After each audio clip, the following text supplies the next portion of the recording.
ಸ್ನೇಹಿತರೆ, ಸೀನು ಜೊತೆ ಸಂಮಾತು ಈ ವಿಶೇಷ ಸಂಚಿಕೆಗೆ ಪ್ರೀತಿಯ ಸ್ವಾಗತ. ಇವತ್ತು ನನ್ನೊಟ್ಟಿಗಿರುವಂತಹ ಸಾಧಕರು ವಿಶೇಷ ಕ್ಷೇತ್ರದಲ್ಲಿ ಒಬ್ಬ ಕಲಾವಿದರಾಗಿ ಅಷ್ಟು ಮಾತ್ರ ಅಲ್ಲ, ನನಗೆ ಹೆಮ್ಮೆ ಇರೋದು, ಗೌರವ ಇರೋದು ಅಂತ ಹೇಳಿದ್ರೆ ಇಂಡಿಯನ್ ಏರ್ ಫೋರ್ಸ್ನಲ್ಲಿ ಕೆಲಸ ಮಾಡಿದ್ದು. ಹಾಗಾಗಿ ಈ ಸಂಚಿಕೆ ಮೂಲಕ ಇಂಡಿಯನ್ ಏರ್ ಫೋರ್ಸ್ನಲ್ಲಿ ಕೆಲಸ ಮಾಡ್ತಾರೆ ಎಲ್ರಿಗೂ ಒಂದು ಹ್ಯಾಟ್ಸ್ ಆಫ್ ಸೀನು ಜೊತೆ ಸಂಮಾತು ತಂಡದ ಪರವಾಗಿ. ಯಾಕಂತ ಹೇಳಿದ್ರೆ ನಾನು ಯಾವಾಗಲೂ ನಂಬಿರೋದು, ನಾವು ಸ್ವತಂತ್ರ ಭಾರತದಲ್ಲಿದ್ದೀವಿ ಅಂತ ಹೇಳಿದ್ರೆ ನಾವೆಲ್ಲರೂ ಕೂಡ ಖುಷಿಯಾಗಿದ್ದೀವಿ ಅಂತ ಹೇಳಿದ್ರೆ ಗಡಿಯಲ್ಲಿ ನಿಂತು ಇಂಥ ಕೆಲಸ ಮಾಡೋ ಯೋಧರಿದ್ದಾರಲ್ಲ, ಅವ್ರಿಗೆ ನಾವು ನಿಜವಾಗ್ಲೂ ಧನ್ಯತೆಯನ್ನು ತೋರಿಸ್ಬೇಕು. ಈ ಸಂಚಿಕೆ ಅಂಥ ವಿಚಾರಗಳನ್ನು ತಿಳ್ಕೊಳ್ತೀವಿ, ಜೊತೆಗೆ ಕಲಾವಿದರಾಗಿರೋದ್ರಿಂದ ಅವರ ಅದ್ಭುತವಾದಂಥ ವಾದನವನ್ನು ಕೂಡ ಕೇಳ್ತೇವೆ. ಇನ್ಯಾಕೆ ತಡ, ಸೀನು ಜೊತೆ ಸಂಮಾತು ಈ ಸಂಚಿಕೆಗೆ ಬರ್ಮಾಡ್ಕೊಳ್ತಾ ಇದ್ದೀನಿ ನಮ್ಮ ಭಾರತದ ಅತಿ ಸಣ್ಣ ವಯಸ್ಸಿನ ಶಹನಾಯಿ ವಾದಕರಾದಂಥ ಶ್ರೀಯುತ ರುದ್ರೇಶ್ ನಮ್ಮ ಜೊತೆಗಿದ್ದಾರೆ. ಸರ್ ನಮಸ್ಕಾರ, ಕಾರ್ಯಕ್ರಮಕ್ಕೆ ಸ್ವಾಗತ. ಸರ್ ನಮಸ್ಕಾರ ಸರ್. ಬಹಳ ಖುಷಿ ಇದೆ. ನಮಸ್ಕಾರ ಅಲ್ಲದೆ ಇನ್ನೊಂದ್ಸಲ ಒಂದು ಹ್ಯಾಟ್ಸ್ ಆಫ್ ಹೇಳ್ತೀನಿ ಏರ್ ಫೋರ್ಸ್ಗೋಸ್ಕರ. Thank you so much sir. ಬಹಳ ಹೆಮ್ಮೆ ಅನಿಸ್ತಿದೆ ಸರ್. ಆ್ಯಂಡ್ ನನ್ನ ಎಪಿಸೋಡಲ್ಲಿ ಏನಂತ ಹೇಳಿದ್ರೆ ಬಡ ಅಂತ ನಾನೇ ಮಾತಾಡ್ತಾ ಇರ್ತೀನಿ ಯಾವಾಗ್ಲೂ. ಸೊ ಹಾಗಾಗಿ ಮಾತು ಬೇಡ ರೀ, ಒಂದಷ್ಟು ಅದ್ಭುತವಾದಂಥ ವಾದನವನ್ನು ಕೇಳೋಣ ಅಂತ ನನ್ನ ವೀಕ್ಷಕರೆಲ್ಲರೂ ಕೂಡ ವೆಯ್ಟ್ ಮಾಡ್ತಿರ್ತಾರೆ. ಸೊ ಯಾಕೆ ಈ ಸಂಚಿಕೆನ ನಿಮ್ಮ ಶಹನಾಯಿ ವಾದನದ ಮೂಲಕ ಶುರು ಮಾಡಬಾರ್ದು ಸರ್? ಶುರು ಮಾಡೋಣ ಸರ್. ಯಾವ್ದು ಕೇಳಿಸ್ತೀರಾ sir? Raga Ahir Bhairav. Ahir Bhairav. Okay.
Super sir, super. Thank you sir.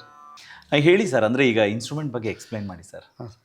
ಇದು ನೋಡಿ ಸರ್, ಇದು ನಮ್ಮ ಪೂರಾ ಭಾರತೀಯ ಸಂಸ್ಕೃತಿಗೆ ತಕ್ಕಂತೆ ನಮ್ಮ ಭಾರತದಲ್ಲಿ ಮಾತ್ರ ತಯಾರಾಗುವಂಥ ವಾದ್ಯ ಸರ್. ಇನ್ಸ್ಟ್ರೂಮೆಂಟ್ ಇದು.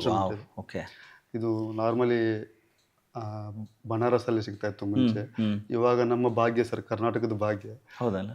ಇದು ಇವಾಗ ಶಿರ್ಸಿ ಹತ್ರ ಒಂದು ಸೋಂದ ಅಂತ ಜಾಗ ಇದೆ ಸರ್, ಅಲ್ಲಿ ಒಬ್ರು ಮಾಡ್ತಾರೆ. ಇವಾಗ ರೀಸೆಂಟ್ ಆಗಿ ನಾನು ಸರ್ಚ್ ಮಾಡಿದ್ದು ಬಾಗಲಕೋಟೆ ಡಿಸ್ಟಿಕ್ ಮುದೋಳಲ್ಲಿ ಒಬ್ರು ಇದ್ದಾರೆ, ತುಂಬಾ ಚೆನ್ನಾಗಿ ಮಾಡಿದ್ದಾರೆ. ಒಬ್ರು ಇದು ಮುದೋಳಲ್ಲಿ ಮಾಡ್ಸಿರೋ ಶಹನಾಯಿ, ಇದು ಶಿರ್ಸಿ ಹತ್ರ ಸೋಂದಾದಲ್ಲಿ ಮಾಡ್ಸಿರೋ ಶಹನಾಯಿ. ಇದು ಡಿಫಿಕಲ್ಟಿ ಏನಂತಂದ್ರೆ ಸರ್, ಇದು 4 ಪಾರ್ಟ್ಸ್ ಇರುತ್ತೆ, ಸಪ್ರೇಟ್. ಆಮೇಲೆ ಇದು ತುಂಬಾ ಕ್ಲೈಮೇಟ್ಗೆ ತುಂಬಾ ಅಡ್ಜಸ್ಟ್ ಆಗ್ಬೇಕಾದ್ರೆ ತುಂಬಾ ಕಷ್ಟ ಸರ್. ಹೌದಾ? ಇದು ಜೀವಾಳ ಅಂತ ಇರತ್ತಲ್ಲ, ಇದೇ ನಮಗೆ ಶ್ರುತಿ ಎಲ್ಲ ಸಿಗೋದಿದ್ರಿಂದ ಇದು ಸ್ವಲ್ಪ ವೆಟ್ ಆಗಿಬಿಟ್ರೆ, ಒದ್ದೆ ಆದ್ರೆ ಮೇಲೆ ನೋಟ್ ಬರಲ್ಲ ಚೆನ್ನಾಗಿ. ಹೌದಾ? ಸ್ವಲ್ಪ ಹಾರ್ಡ್ ಆಗಿಬಿಟ್ರೆ ಅದು ಕೆಳಗಡೆ ನೋಟ್ ಚೆನ್ನಾಗಿ ಬರಲ್ಲ, ಕೇಳೋಕೆ ಚೆನ್ನಾಗಿರಲ್ಲ. ಇದು ಕಂಫರ್ಟಬಲ್ ಇರ್ಬೇಕಂದ್ರೆ ಇದು ನುಡಿಸ್ತಾ ಅಟ್ಲೀಸ್ಟ್ ಒಂದು 10ರಿಂದ 15 ನಿಮಿಷ ನುಡಿಸಿದಾಗ ಇದಕ್ಕೆ ಒಂದು ಲೆವೆಲ್ಗೆ ಬಂದು ಚೆನ್ನಾಗಿ ಕೇಳೋಕೆ ಇದ್ರದ್ದು ಟೋನ್ ಕ್ವಾಲಿಟಿ ಚೆನ್ನಾಗಿರುತ್ತೆ ಅಂತ, ಅಂದ್ರೆ ಒಂದು ಹದಕ್ ಸಿಗತ್ತೆ, ಅವಾಗ ಸಿಗುತ್ತೆ ಸರ್. ಇದು ನೋಡಿ, ನಮಗೆ ಸಡನ್ ಆಗಿ ಸರ್ ಇದು ಗೊತ್ತೇ ಆಗೋದಿಲ್ಲ. ಈಗ ನಾವು ಈ ಜಾತ್ರೆಗಳಲ್ಲಿ ಎಲ್ಲ ತಗೊಳ್ತೀವಲ್ಲ, ಪಿ ತಗೊಳ್ತೀವಲ್ಲ, ಆ ತಗೊಂಡಿದ ತಕ್ಷಣ ಪಿ ಅಂದಿದ ತಕ್ಷಣ ಒಂದು ಸೌಂಡಿಂಗ್ ಬರ್ತಿರತ್ತಲ್ಲ, ಅಂದ್ರೆ ಇದು ಹಂಗೆ ಅನ್ಕೊಳ್ತೀವಿ ನಾವು. ಇಲ್ಲ ಸರ್, ಇದು ಬೇರೆ. ಯಾಕಂದ್ರೆ ಇದನ್ನ ಶ್ರುತಿಯಾಗಿ ನುಡಿಸಿದಾಗ ಅಷ್ಟೇ ಜನಗಳ ಹೃದಯಕ್ಕೆ ತಟ್ಟತ್ತೆ. ಹೌದು. ನೀವು ಜೀವಾಳ ಅಂದ್ರಲ್ಲ ಸರ್, ಅದು ಓಪನ್ ಮಾಡಿ ತೋರಿಸ್ಬೋದಾ ನೀವು ಯಾವ ಪಾರ್ಟ್ ಅಂತ? ಇದು ಜೀವಾಳ ಸರ್. ಇದು ಆಕ್ಚುಲಿ ಸ್ಪೆಷಲಿ ಗಂಗಾ ನದಿ ಇದರ ಪಕ್ಕದಲ್ಲಿ ಅದು ಶ್ರೀಖಂಡ ಅಂತ ಹೇಳ್ತಾರೆ ಸರ್. ಆ ಕಡೆ ಅದು ಜೋಳದ ದಂಡ ತರ ಇರುತ್ತೆ, ಅದರಲ್ಲಿ ಕಟ್ ಮಾಡಿ ಮಾಡಿರ್ತಾರೆ ಸರ್. ಇದು ಇದೆಲ್ಲಿ ಮಾಡಕ್ಕಾಗಲ್ಲ ಸರ್, ಇದು ಮಾಡಕ್ಕಾಗಲ್ಲ. ಇದು ನೋಡಿ ಹಿಂಗ ಇಟ್ಬಿಟ್ಟಿವಿ ಅಂತಂದ್ರೆ, ಈಗ ನುಡ್ಸಿ ಇಟ್ಬಿಟ್ಟಿರ್ತೀವಿ ನಾವು, ಅದು ಹಂಗ ಅಂಟ್ಕೊಂಡ್ಬಿಟ್ಟಿರುತ್ತೆ. ಇದು ಸಡನ್ ಆಗಿ ಓಪನ್ ಮಾಡ್ಬೇಕಂತಂದ್ರೆ ಕಷ್ಟ. ಆಮೇಲೆ ಇದನ್ನ ಹಂಗೆ ಓಪನ್ ಬಿಟ್ಟು ಅಂದ್ರೆ ಇದರಲ್ಲಿ ಇಡದೇನೆ ಹಂಗೆ ಓಪನ್ ಇಟ್ಬಿಟ್ರೆ ಇದು ಓಪನ್ ಹಾಕೊಂಡು ಹೋಗುತ್ತೆ, ನುಡಿಯಲ್ಲ ಸರ್ ಇದು. ಸೊ ವೇಸ್ಟ್ ಅಲ್ಲಲ್ಲ, ಆಮೇಲೆ ಮತ್ತೆ ತಿರ್ಗಾ ಅದನ್ನ ಒದ್ದೆ ಮಾಡಿ ಓಕೆ ಟೈಮ್ ತಗೊಳತ್ತ time ತಗೊಳ್ಳೋದು ಅವಾಗ. ಹೀಗಾಗಿ ಲೈಟ್ ಮ್ಯೂಸಿಕ್ ಎಲ್ಲ ಇದು ಸಿನಿಮಾ ಸಾಂಗ್ಸ್ ಎಲ್ಲ ನುಡಿಸ್ಬೇಕಾದ್ರೆ ಸ್ಟೇಜ್ ಮೇಲೆಲ್ಲ ಕಷ್ಟ ಸರ್ ಇದು. ಆದ್ರೂ ಏನೋ ದೇವರು ಸರಸ್ವತಿ ಆಶೀರ್ವಾದದಿಂದ ಏನೋ ಒಂದೊಂದ್ಸರಿ ಬರ್ತಾ ಇರ್ತದೆ, ಚೆನ್ನಾಗಿ ಬರ್ತಾ ಇರ್ತದೆ. ನಾರ್ಮಲ್ ಆಗಿ ಈಗ ಶಹನಾಯ್ ಅಂದ್ರೆ ಯಾವ್ಯಾವ ಶ್ರುತಿಯಲ್ಲಿರುತ್ತೆ, ಅಂದ್ರೆ ಎಲ್ಲಾ ಶ್ರುತಿಲೂ ಇರತ್ತಾ ಅಥವಾ ನೀವು ಸ್ಟ್ಯಾಂಡರ್ಡ್ ಶ್ರುತಿ? ಸ್ಟ್ಯಾಂಡರ್ಡ್ ಶ್ರುತಿ ಇರುತ್ತೆ ಸರ್. ನಾರ್ಮಲಿ ಡಿ ಅಲ್ಲಿ ನುಡಿಸ್ತಾರೆ ಸರ್ ಎಲ್ಲ. ಅಂದ್ರೆ ಎರಡನೇ ಮನೆ ಸರ್, ಎರಡನೇ ಮನೆ. ಅದು ಶಾಸ್ತ್ರೀಯವಾಗಿ ಎಲ್ಲರೂ ನುಡ್ಸುವಂತ ಸರ್. ಅದು ಕೆಲವೊಬ್ರು ನುಡಿಸ್ತಾರೆ, ಕರೆ ಎರಡಕ್ಕೂ ನುಡಿಸ್ತಾರೆ ಸರ್. ಕರೆ ಅದ್ರ ನಾರ್ಮಲಿ ಚೆನ್ನಾಗಿ ಕೇಳೋದು, ಇದರಲ್ಲಿ ಬ್ಯೂಟಿಯಾಗಿ ಕೇಳೋದು ಬೆಳೆ ಎರಡನೇ ಮನೆ. ಇವನ್ ನಮ್ಮ ಭಾರತ ರತ್ನ ಬಿಸ್ಮಿಲ್ಲಾ ಖಾನ್ ಸಾಹೇಬ್ ಅವರು ಕೂಡ ಬೆಳೆ ಎರಡಕ್ಕೆ ಜಾಸ್ತಿ ನುಡಿಸಿದ್ದಾರೆ. ಚೆನ್ನಾಗಿ ಕೇಳುತ್ತೆ ಸರ್, ಕೇಳೋಕೆ ಚೆನ್ನಾಗಿರುತ್ತೆ. ಆಮೇಲೆ ಈ ಬೆಳೆ ಎರಡರಲ್ಲಿ ನುಡಿಸೋದ್ರಿಂದ ಬೇರೆ ಬೇರೆ ಇನ್ಸ್ಟ್ರೂಮೆಂಟ್ ಜೊತೆ ನುಡ್ಸೋಕೆ ಕೂಡ ಒಂದು ಇದು ವೈಲಿನ್ ಆಯ್ತು, ಸಿತಾರ್ ಜೊತೆ ಆಯ್ತು, ಇದು ಚೆನ್ನಾಗಿರುತ್ತೆ. ಅದರದ್ದು ಟೋನ್ ಕ್ವಾಲಿಟಿ ಚೆನ್ನಾಗಿ ಕೇಳಿಸುತ್ತೆ ಅಂತ. ಅಂದ್ರೆ ಸ್ನೇಹಿತರೆ, ಸಾಮಾನ್ಯವಾಗಿ ಏನಂದ್ರೆ ಯಾವುದೇ ವಾದ್ಯಗಳಾದ್ರೂ ಕೂಡ ಅದರ ಜೊತೆಗಿನ ಇನ್ನೊಂದಷ್ಟು ವಾದ್ಯಗಳ ಜೊತೆಗೆ ಸೇರಿ ನುಡಿಸಿದಾಗ ಅದಕ್ಕೆ ಕೇಳೋ ಮಜಾ ಬೇರೆ ಇರುತ್ತೆ. ಆದ್ರೆ ಸೋಲೋ ಕೇಳಬೇಕಾದ್ರೆ ಇನ್ನೊಂದು ರೀತಿಯ ಮಜಾ ಸಿಗತ್ತೆ. ಈ ಶಹನಾಯ್ ಅನ್ನೋದು ಐ ಥಿಂಕ್ ಸೋಲೋ ಕೇಳೋದಕ್ಕೂ ಕೂಡ ಅಷ್ಟೇ ನಮ್ಮ ಹೃದಯಗಳನ್ನ ಮುಟ್ಟತ್ತೆ ಅನ್ನೋದಕ್ಕೆ ಈಗ ನೀವು ಈ ಬಿಟ್ಟು ಏನ್ ಕೇಳಿದ್ರಲ್ವಾ, ಅದರಿಂದ ಖುಷಿ ಕೊಟ್ಟಿದ್ದು ಅಂತ. ಆಮೇಲೆ ಇನ್ನೂ ಬೇರೆ ಇದೆ ಸರ್, ಬೇರೆ ಬೇರೆ ಪಿಚ್ ಅಲ್ಲಿ ನುಡ್ಸ್ಬಹುದು. ಅದನ್ನ ಶಾಸ್ತ್ರೀಯವಾಗಿ ನುಡ್ಸಕ್ಕಾಗಲ್ಲ ಬೇರೆ ಬೇರೆ ಪಿಚ್. ಹೌದಾ? ಅದು ಜಸ್ಟ್ ಓನ್ಲಿ ಸಿನಿಮಾ ಹಾಡುಗಳಿಗೆ, ಭಕ್ತಿ ಗೀತೆ ಜಸ್ಟ್ ಲೈಟ್ ಆಗಿ ಒಂದೊಂದು ಬಿಟ್ ನುಡ್ಸಕ್ಕೆ ಅಷ್ಟೇ ಯೂಸ್ ಮಾಡ್ಬೋದು ಅದು. ಓಕೆ, ಹಾಗಾದ್ರೆ ಯಾವ್ದಾದ್ರು ಆ ಥರದ ಒಂದು ಸ್ಮಾಲ್ ಬಿಟ್ ಏನು ಕೇಳಿಸ್ತೀರಾ ನೀವು?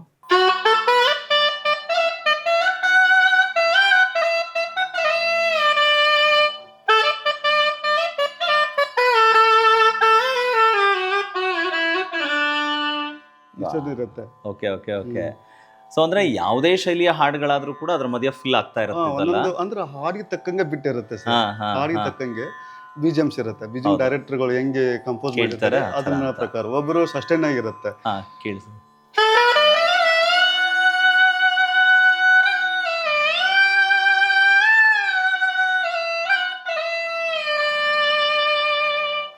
ಕೆಲವೊಂದು ಈ ತರ ಬಿಟ್ಸ್ ಇರುತ್ತೆ, ಕೆಲವೊಂದು ಸ್ಲೋ ಆಗಿರುತ್ತೆ, ಕೆಲವೊಂದು ಅಡ್ಲಿಬ್ ತರ ಇರುತ್ತೆ, ರಾಗ್ ಬೇಸ್ಡ್ ಇರುತ್ತೆ.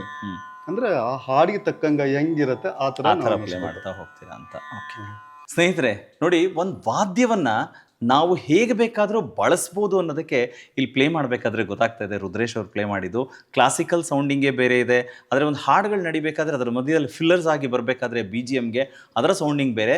ಅದಲ್ಲದೆ ಅವ್ರು ಹೇಳ್ತಾ ಇದ್ರು according to the music director ಎಲ್ಲಿ ಹೇಗೆ ಬಳಸಬೇಕು. ಆ್ಯಂಡ್ ಪ್ಲಸ್ ಇವರ ಸ್ಪೆಷಾಲಿಟಿ ಇನ್ನೊಂದೇನಂತ ಹೇಳಿದ್ರೆ very controlled playing. Normally shehnai ಅಂತ ಹೇಳಿದಾಗ ಅದರ ಥ್ರೋ ಸಿಕ್ಕಾಪಟ್ಟೆ ಜಾಸ್ತಿ ಇರುತ್ತೆ. ಸೊ ಆದರೆ ಇಲ್ಲಿ ನಮಗೆ ರೆಕಾರ್ಡಿಂಗಿಗೆ ಬೇಕಾಗಿರೋ ರೀತಿಯಲ್ಲಿ ಅಥವಾ ಎಲ್ಲಿ ಎಷ್ಟು ಸೌಂಡಿಂಗ್ ಬೇಕು ಅನ್ನೋದನ್ನು ಇವರೇ ಕಂಟ್ರೋಲ್ ಮಾಡಿ ಪ್ಲೇ ಮಾಡ್ತಾರೆ. ದಟ್ ಈಸ್ ಅವರ ಇನ್ನೊಂದು ಸ್ಪೆಷಾಲಿಟಿ. ಸರ್, ಇನ್ನೊಂದಷ್ಟು ಬಿಟ್ಸ್ ಕೇಳಿಸಿ ಸರ್ ಪ್ಲೀಸ್. ಯಾ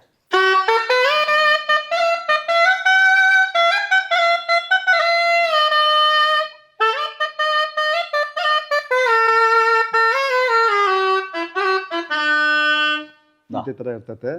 ಅಂದ್ರೆ ಒಂದು ಇದೊಂದು ಸ್ಟೈಲ್, ಫೋಕ್ ಸ್ಟೈಲ್ ಇದೊಂದು. ಆಮೇಲೆ ಒಂದೊಂದ್ ಸರಿ ಬೇರೆ ತರ ಇರ್ತದೆ.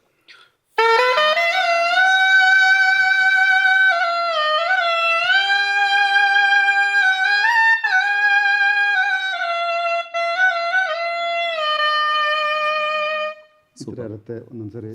ಆಮೇಲೆ ಸಿನಿಮಾ ಬಂದಾಗ ಅದು ಸಿಚುವೇಶನ್, ಹಾರ್ಡ್ ಸಿಚುವೇಶನ್ ಹೆಂಗಿರುತ್ತೆ. ಹಂಗಿದ್ರೆ ಈಗ ನಮ್ಮ ಯಂಗರ್ ಜನರೇಷನ್ಗೆ ಅಂದ್ರೆ ಈಗ ಕಂಪ್ಲೀಟ್ಲಿ ವೆಸ್ಟರ್ನೈಸ್ಡ್ ಆಗಿ ಫ್ಯೂಸ್ಡ್ ನೀವು ಆ ಥರದ್ದು ಅವ್ರ ಜೊತೆ ಕೆಲಸ ಮಾಡಿದಾಗ ಹೆಂಗ್ ಸೌಂಡಿಂಗ್ ಅವ್ರ ಜೊತೆಗೆ ಮ್ಯಾಚ್ ಮಾಡ್ಕೊಡ್ತೀರಾ ಸರ್? ಅದು ನೋಡ್ಬೇಕು ಸರ್. ಅದು ಆ ಟೈಮಲ್ಲಿ ಅದ ಕಂಪೋಸಿಷನ್ ಹೆಂಗಿರುತ್ತೆ ವಿಷನ್ ಇದ್ದಾಗ.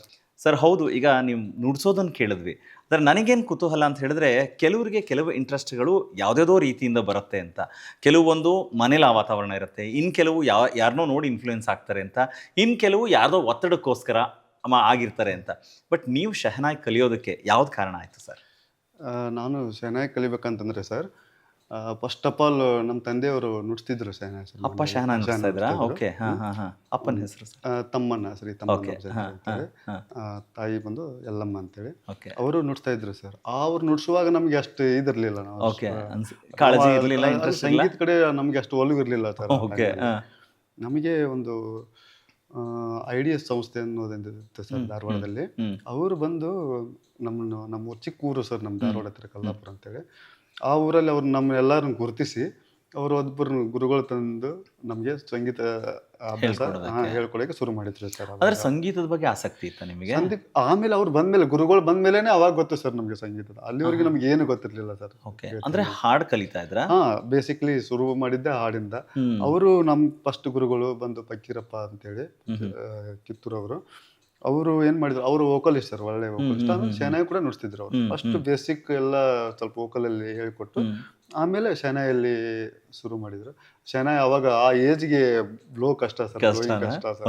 ಅಂದ್ರೆ ಯಾವ ಏಜ್ ಶುರು ಮಾಡಿದಾಗ? ಶುರು ಮಾಡಿದಾಗ ಇಲ್ಲಂದ್ರೆ ಒಂದು 6ನೇ ಇಲ್ಲ 10ನೇ ವಯಸ್ಸಿಗೆ ಸರ್. 10ನೇ ವಯಸ್ಸಿಗೆ? 10ನೇ ವಯಸ್ಸಿಗೆ ಶುರು. ಸೊ ಹಂಗಾದ್ರೆ ನೀವು ಶುರು ಮಾಡಿದ ಹಾಡಿಂದ ಅಂದ್ರೆ Hindustani classical sir, Hindustani classical. ಹಂಗಾದ್ರೆ ಹಾಡು ಹಾಡ್ತೀರಾ ಅಂತ ಹೇಳಿದ್ರೆ ಎಸ್, ನಮ್ಮ ವೀಕ್ಷಕರಿಗೆ ನಿಮ್ ವಾಯ್ಸ್ ಹೆಂಗಿದೆ ಸಿ, ಬಿಕಾಸ್ ಇವಾಗ ನಿಮ್ಮ ಉಸಿರನ್ನ ಬಳಸಿ ವಾದ್ಯ ನುಡಿಸ್ತೀರಾ, ಆದ್ರೆ ನೀವು ಹಾಡ್ದಾಗ ಹೆಂಗ್ ಕೇಳತ್ತೆ ಕೇಳೋಣ ಸರ್. ಅದು ಧ್ವನಿ ಚೆನ್ನಾಗಿ ಇಲ್ಲದೆ ಇರೋದಕ್ಕಾಗಿ ನಾವು ಹಂಗೆಲ್ಲ ಇಲ್ಲ ಸರ್, ಯಾವುದೇ ಇಲ್ಲ. ನನಗೆ ಗೊತ್ತಿರೋ ಇನ್ಫಾರ್ಮೇಶನ್ ಪ್ರಕಾರ ಏನಂದ್ರೆ ಎಲ್ಲಾ musicians they are capable to sing ಅಂತ, ಅಂದ್ರೆ ಹಾಡುವಂತ ಅರ್ಹತೆ ಅವ್ರಿಗಿರತ್ತೆ ಅಂತ. ಸೊ ಹಂಗಾಗಿ ಒಂದ್ ಸ್ಮಾಲ್ ಬಿಟ್ ಯಾವ್ದಾದ್ರು ಕೇಳಿಸಿ ಸರ್, ಹಾಡಿ ಸರ್.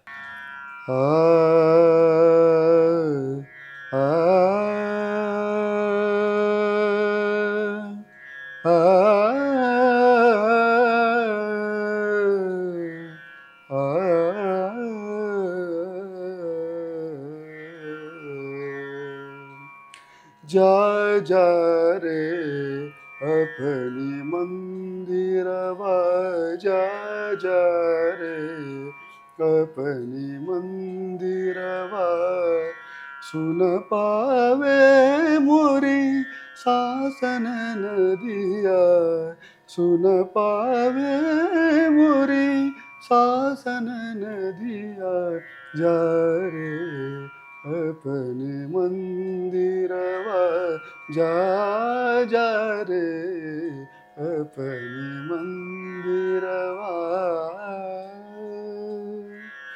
ಅಲ್ಲ ರುದ್ರೇಶ್ ಸರ್, ಹಾಡ್ಬೇಕಾದ್ರೂ ಎಷ್ಟು ಚೆನ್ನಾಗಿ ಕೇಳಿಸ್ತಾ ಇದೆ. ನೀವು ನೋಡಿದ್ರೆ ನನ್ನ ಹಾಡಲ್ಲ, ಹಾಡು ನನ್ನ ಧ್ವನಿ ಚೆನ್ನಾಗಿಲ್ದೇ ಇರೋದ್ರಿಂದ ಶಹನಾಯಿ ಸೆಲೆಕ್ಟ್ ಮಾಡಿದೆ ಅಂತ ಹೇಳ್ತಿರಲ್ಲ.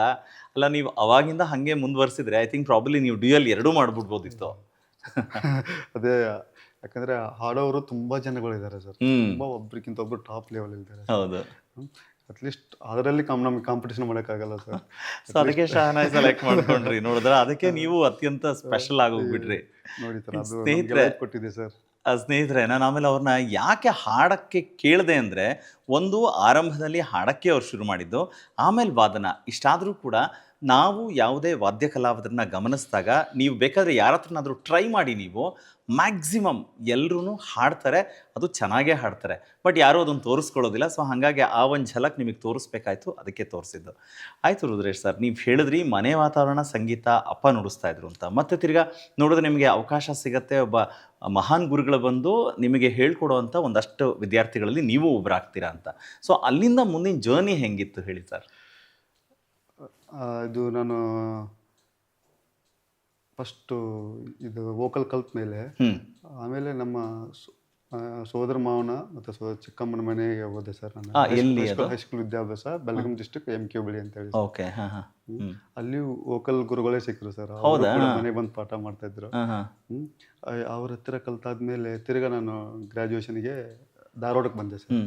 ಧಾರವಾಡಕ್ಕೆ ಬಂದಾಗ ಗ್ರಾಜುಯೇಷನ್ ಮಾಡುವಾಗ ಯೂತ್ ಫೆಸ್ಟಿವಲ್ ಪಾರ್ಟಿಸಿಪೇಟ್ ಮಾಡಿದಾಗ ಈ ವಾದ್ಯಕ್ಕೆ ಹೆಂಗೆ ನಾನು ಅಡಾಪ್ಟ್ ಆದೆ ಅನ್ನೋದಕ್ಕೆ ಒಂದು ಉದಾಹರಣೆ ಸರ್.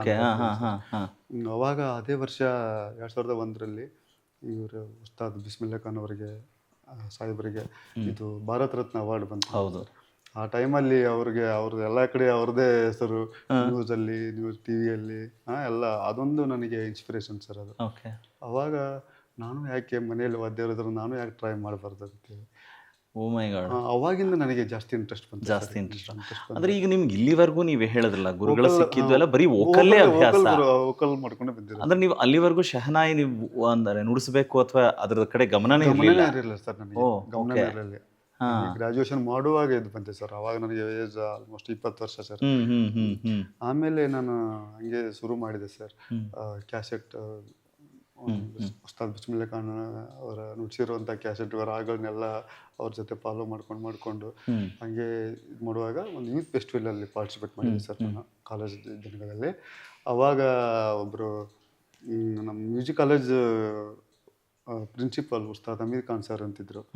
ಅವರು ಕರೆದು ಹೇಳಿದ್ರು ನನಗೆ, ಇಲ್ಲ ನೀನು ಇದು ವಾದ್ಯವನ್ನೇ ಕಂಟಿನ್ಯೂ ಮಾಡಿ ನೀನು, ಯಾಕಂದ್ರೆ ಬೇರೆ ಇದರಲ್ಲೆಲ್ಲ ಇದ್ರತಿ ಇದು ಚೆನ್ನಾಗಿ ನುಡಿಸ್ತೇನೆ, ನೀನು ಸೂರ್ ಚೆನ್ನಾಗಿದೆ, ಶ್ರುತಿ ಚೆನ್ನಾಗಿದೆ, ನೀನು ಇದನ್ನ ಅಭ್ಯಾಸ ಮಾಡ್ತಾ ಮಾಡ್ತಾ ಹೋದ್ರೆ ಇದು ಒಂದನಿಗೆ ಬರುವಂತದ್ದು ಇದಲ್ಲ, ಇದು ಮಾಡ್ತಾ ಮಾಡ್ತಾ ಹೋದ್ರೆ ಇದು ಚೆನ್ನಾಗಿ ಬರುತ್ತೆ, ನೀನು ಒಬ್ಬ ಒಳ್ಳೆ ಹೆಸರಾದ ಕಲಾವಿದ ಆಗ್ತಿ ಅಂತೇಳಿ ಅವ್ರು ಅವತ್ತು ಹೇಳಿದ್ದೆ ಸರ್.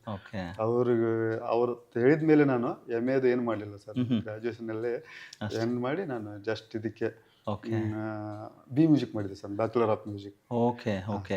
ಅವಾಗ ಅಲ್ಲಿ ಯೂತ್ ಫೆಸ್ಟಿವಲ್ ಕೂಡ ಒಬ್ರು ರಾಜೇಶ್ವರಿ ಮಹೇಶ್ವರಿ ಮೇಡಮ್ ಅಂತಿದ್ರು, ಇದ್ರ ಇನ್ಚಾರ್ಜ್. ಅವರು ಕೂಡ ತುಂಬಾ ನನಗೆ ಸಪೋರ್ಟ್ ಮಾಡಿದ್ರು, ಎನ್ಕರೇಜ್ಮೆಂಟ್ ಮಾಡಿ ಅವರೆಲ್ಲ ಇಲ್ಲ ನೀನು ಬಿಡಬೇಡ ಇದರಲ್ಲಿ ನೋಡಿ, ಎಲ್ಲ ಬೇರೆ ಕ್ಷೇತ್ರಗಳಲ್ಲಿ ಎಲ್ಲರೂ ತುಂಬಾ ಜನ ಸಿಗ್ತಾರೆ, ಸಂಗೀತ ಕ್ಷೇತ್ರದಲ್ಲಿ ಅದು ಇಂಥ ವಿರಳ ವಾದ್ಯದಲ್ಲಿ ಕೆಲವೇ ಜನಗಳಿರೋದು, ನಿಜ, ಅದನ್ನ ಉಳಿಸ್ಬೇಕು, ನೀವು ನೆಕ್ಸ್ಟ್ ಜನರೇಷನ್ಗೂ ಬೇಕಾಗತ್ತೆ, ಅದಕ್ಕೆ ನೀನು ಇದನ್ನ ಬಿಡಬೇಡ ಅಂತ ಹೇಳಿದ್ರು. ಅದು ನೋಡಿ ಅದನ್ನ ನಾವು ಬಿಡ್ಲಿಲ್ಲ, ಅದು ನಮ್ಮನ್ನ ಕೈ ಬಿಡ್ಲಿಲ್ಲ ಸರ್, ಅದು ಲೈಫ್ ಅಂದ್ರೆ ಅಲ್ಲ ರುದ್ರೇಶ್ವರ್, ನೀವು ಇವಾಗ ಇಷ್ಟು ವಿಷಯ ಹೇಳಿದ್ರಲ್ಲ, ಅಂದ್ರೆ ನಾನು ಓಕಲ್ಲೇ ಅಭ್ಯಾಸ ಮಾಡ್ತಿದ್ದೆ ಅಂತ, ಸೊ ಆಮೇಲೆ ನೀವು ಶಹನಾಯಿ ಕಲಿಯೋದಕ್ಕೆ ಅಂತ ಗುರುಗಳನ್ನ ನೀವು ಯಾರು ಹತ್ರ ಹೋಗ್ಲೇ ಇಲ್ವಾ? ಎಲ್ಲಿ ಹೋಗ್ಲಿಲ್ಲ. ಆಮೇಲೆ ಏನಾಯ್ತು ಸರ್, ನಾನು ಇದಾದ್ಮೇಲೆ ಅಲ್ಲಿ ಧಾರವಾಡದಲ್ಲಿ ಆಲ್ನೇ ರೇಡಿಯೋ ಇದರಲ್ಲಿ ಸ್ಟಾಪ್ ಆರ್ಟಿಸ್ಟ್ ಒಬ್ರು ಗುರುಗಳು ವಾದಿರಾಜ್ ನಿಂಬರ್ಗಿ ಸರ್ ಅಂತಿದ್ರು, ಪಂಡಿತ್ ವಾದಿರಾಜ್ ನಿಂಬರ್ಗಿ ಅವರು, ಅದು ತುಂಬಾ ವಯಲಿನ್ ಚೆನ್ನಾಗಿ ನೋಡ್ತಾರೆ ಸರ್ ಅವರು. ಅವ್ರ ಹತ್ತಿರ ಒಬ್ರು ಹೇಳಿದ್ರು, ಅವ್ರ ಇನ್ಸ್ಟ್ರೂಮೆಂಟ್ ಟೆಕ್ನಿಕ್ಸ್ ಎಲ್ಲ ಗೊತ್ತಿದೆ ಅವರಿಗೆ, ಅವ್ರ ಹತ್ತಿರ ಹೋದ್ರೆ ನಿನಗೆ ಈ ಚೆನ್ನಾಗಿ ಟೆಕ್ನಿಕ್ಸ್ ಕಲ್ಕೋಬಹುದು ಅಂತ ಹೇಳಿದ್ರು. ಅವಾಗ ಅವ್ರ ಹತ್ತಿರ ಹೋಗಿ ಕೂಡ ಸ್ವಲ್ಪ ಅಭ್ಯಾಸ ಮಾಡಿದೆ. ತಿರ್ಗಾ ನಾನು 2003 ಒಂದು ಏರ್ಫೋರ್ಸ್ಗೆ ಇಂಟರ್ವ್ಯೂ ಬಂದಿತ್ತು ಸರ್, ಅವಾಗ ನಾನು ಹೋದೆ, ಅಲ್ಲಿ ಸೆಲೆಕ್ಟ್ ಆದೆ. ತಿರ್ಗಾ ನಾನು ಅದಾದ್ಮೇಲೆ ನೀವು ಏರ್ ಫೋರ್ಸಿಗೆ ಹೋಗೋದು ಮುಂದಕ್ಕೆ ಹೋಗೋಣ, ಆದ್ರೆ ಅದಕ್ಕಿಂತ ಮುಂಚೆ ಇವಾಗ ನೀವು ಯೂತ್ ಫೆಸ್ಟಿವಲ್ ಅಲ್ಲಿ ಪ್ಲೇ ಮಾಡಿದೆ ಅಂತ ಹೇಳಿದ್ರಿ, ಅಂಡ್ ಇದಕ್ಕೆ ನೀವು ಬಿಸ್ಮಿಲ್ಲಾ ಖಾನ್ ಅವರ ಇನ್ಸ್ಪಿರೇಷನ್ ಅಲ್ಲಿ ನೀವೇ ಕಲಿಯಕ್ಕೆ ಶುರು ಮಾಡಿದ್ರಿ, ಅಭ್ಯಾಸ ಮಾಡಕ್ ಶುರು ಮಾಡಿದ್ರಿ, ಮತ್ತೆ ಆಕಾಶವಾಣಿಯಲ್ಲಿ ಸಿಕ್ಕಂತ ಆ ಗುರುಗಳ ಮೂಲಕ ಟೆಕ್ನಿಕ್ಸ್ ತಿಳ್ಕೊಂಡ್ರಿ ಅಂತೆಲ್ಲ ಹೇಳಿದ್ರಿ. ಅಂದ್ರೆ ಬಟ್ ಇಷ್ಟು ಟಫ್ ಇರೋ ಇನ್ಸ್ಟ್ರೂಮೆಂಟ್, ಯಾಕಂದ್ರೆ ಈಗ ನೀವು ನಿಮ್ಮ ಮನೆಯಲ್ಲಿ ಅಪ್ಪ ನುಡಿಸ್ತಾ ಇದ್ರು ಸರಿ, ಅಷ್ಟಾದ್ರೂ ಕೂಡ ನೀವು ಎತ್ಕೊಂಡು ನುಡ್ಸಕ್ ಶುರು ಮಾಡಿದಾಗ, ಯಾಕಂದ್ರೆ ತುಂಬಾ ಜನಕ್ಕೆ ಅದು ಗೊತ್ತಿಲ್ಲ, ವಿಂಡ್ ಇನ್ಸ್ಟ್ರೂಮೆಂಟು ನಾವು ಊದಿದ ತಕ್ಷಣ ಸೌಂಡಿಂಗ್ ಬರಲ್ಲ ಪ್ರಾಪರ್ ಆಗಿ, ಅಂದ್ರೆ ಶ್ರುತಿಬದ್ಧವಾಗಿರಲ್ಲ, ಏನೋ ಸೌಂಡ್ ಕೇಳಿಸತ್ತೆ ಇರಲ್ಲ. ಬಟ್ ಅಂದ್ರೆ ಆ ಟೆಕ್ನಿಕ್ಸ್ ಗಳನ್ನ ಅಭ್ಯಾಸ ಮಾಡ್ಬೇಕಾದ್ರೆ ಎಷ್ಟು ಅವರ್ಸ್ ಅಭ್ಯಾಸ ಮಾಡ್ತಾ ಇದ್ರಿ ಡೈಲಿ? ಆ ಟೈಮಲ್ಲಿ ಹೆಂಗಂದ್ರೆ ಸರ್, ಈಗ ನಮ್ಮ ತಂದೆಯವ್ರು ನುಡಿಸ್ತಾ ಇರೋದು ಫೋಕ್ ಸ್ಟೈಲ್, ಈಗ ಇವರು ಬಿಸ್ಮಿಲ್ಲಾ ಖಾನ್ ಅವರು ನುಡಿಸ್ತಾ ಇರೋದು ಫುಲ್ ಶುದ್ಧ ಶಾಸ್ತ್ರೀಯ ಕ್ಲಾಸಿಕಲ್. ಇದು ಫಿಂಗರಿಂಗ್ ಪೊಸಿಷನ್ ಚೇಂಜ್, ಪಿಚ್ ಬೇರೆ. ನಾನು ಏನ್ ಮಾಡ್ತಿದ್ದೆ, ಇದು ವೋಕಲ್ ಅಲ್ಲಿ ಕಲ್ತಿರೋದ್ರಿಂದ ನನಗೆ ಅದು ಒಂದು ಪ್ಲಸ್ ಪಾಯಿಂಟ್. ಅದನ್ನ ನಾನು ಅದು ಶ್ರುತಿ ಎಲ್ಲಿ ಬರುತ್ತೆ ನಾರ್ಮಲಿ ಆಗಿ, ನಮ್ಮ ಫೋಕ್ ಸ್ಟೈಲ್ ಅಲ್ಲಿ ಎಲ್ಲ ಶಹನಾಯಿ ಕಲಾವಿದರು ಈ ಫಿಂಗರ್ ಪೊಸಿಷನ್ ನುಡಿಸ್ತಾ ಇರ್ತಾರೆ. ಹೌದಾ? ನಾವು ಶಾಸ್ತ್ರೀಯಲ್ಲಿ ಇಲ್ಲಿಂದ ನುಡಿಸ್ತಾ ಇರ್ತೀವಿ. ಅದನ್ನ ನಾನು ನೋಡ್ಕೊಂಡು ಎಲ್ಲಿಂದ ಶ್ರುತಿ ಸೇರುತ್ತೆ ತಿಳ್ಕೊಂಡು ಅಲ್ಲಿಂದ ಅಭ್ಯಾಸ ಸ್ಟಾರ್ಟ್ ಮಾಡಿದೆ. ಅದ್ ಮಾಡ್ಕೊಂಡು ಅಲ್ಲ, ಆ ಡಿಫ್ರೆನ್ಸ್ ತೋರಿಸ್ಬೋದಾ ನೀವು? ಈ ಅಪ್ಪ ಫೋಕ್ ಏನ್ ನುಡಿಸ್ತಾ ಇದ್ರಲ್ಲ ಅದು ಮತ್ತೆ ಕ್ಲಾಸಿಕಲ್ ಎರಡು ಬಿಟ್ಟು ತೋರಿಸ್ತಾರೆ, ಹಂಗೆ ಪ್ಲೇ ಮಾಡಿ ಸರ್.